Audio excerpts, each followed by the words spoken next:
Thank you, Mr. Deputy Speaker. It's a pleasure to wind up this debate, and can I thank the honourable member opposite from Croydon Central for her constructive support for the principles of this bill, and say that I very much look forward to discussing the details with her in committee.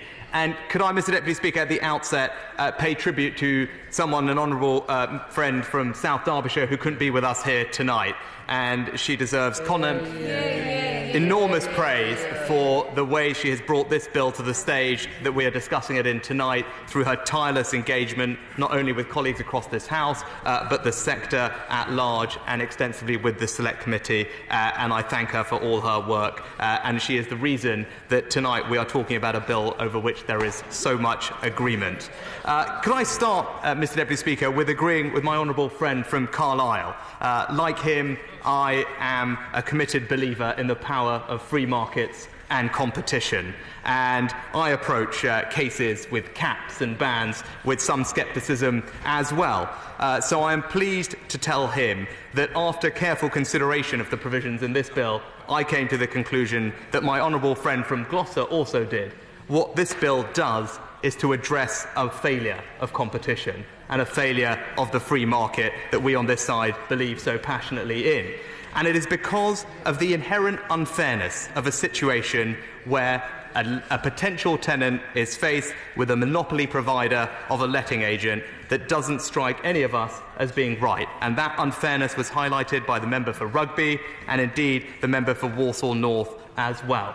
Most clearly evidence in the charging of double fees, where letting agencies are charging fees on both sides of the transaction, evidence of a broader imbalance in the market that my honourable friend from Harrow East highlighted. And this bill seeks to redress the balance between landlords and tenants. Now, we've heard, Mr. Deputy Speaker, tonight many helpful contributions from members of the Select Committee on both sides of the House, and I pay tribute to their work, and in particular the honourable member for Sheffield South East and the honourable member for Harrow East and Northampton South, and their colleagues, who I think did an excellent job. And I think it is worth pointing out that of, I think I counted 19 separate recommendations of the Select Committee's report, the government was pleased to accept 15 of those, and I hope that that speaks to the value that we place on pre-legislative scrutiny, and we should not dwell too much on the differences that separate us.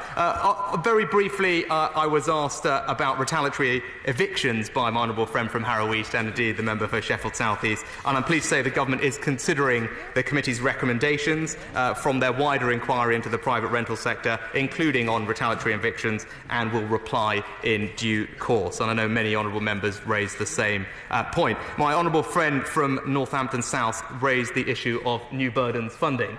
And I can tell him that with my other hat of local government minister on, there is probably no more passionate defender of new burdens funding than myself. So I will ensure that the funding is there for our local authorities to enforce this bill properly. And that brings me on to the comments made by my honourable friend from Lewis. And she asked about enforcement, and she asked also about fees that would be charged. And she gave examples of exorbitant £200, £300 fees when tenants want to add a second tenant to the contract or indeed request permission for a pet. I'm pleased to tell her that this bill seeks to end that practice. Those fees will be capped at the level of £50 or reasonable cost, and I hope that gives her some comfort. Enforcement is, of course, incredibly important. I'm pleased to tell her and others there are multiple avenues for tenants to seek the enforcement of their rights. First and foremost, through redress schemes, which the government made mandatory for letting agents some years ago and is consulting on making mandatory for landlords today. Secondly, through trading standards authorities and indeed district councils where they are not the trading standards authorities, and taking the advice of the Select Committee, also then through the first tier tribunal. And if all of that doesn't work, subsequently to the county court.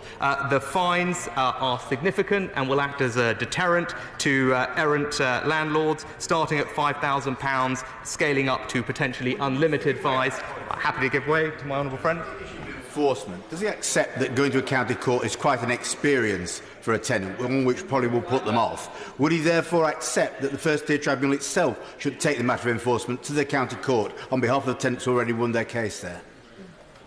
Although we don't fully agree with my with the honourable member on that particular point. I hope he does take comfort from the government accepting his recommendation that in the first instance the first tribunal is available for prospective or for tenants to take cases to, and that will actually serve as a good benefit to them. But to end on the point on fines, in a criminal case, potentially unlimited fines will be liable, and indeed banning orders. And I think the combination of all of those will serve as sufficient deterrent for errant landlords. But in conclusion, Mr. Deputy Speaker, this is a bill that will save millions of tenants hundreds of millions of pounds. It is a bill that delivers fairness, and it is one of the many measures that this government is taking to fix the broken housing market, and I commend it to the House.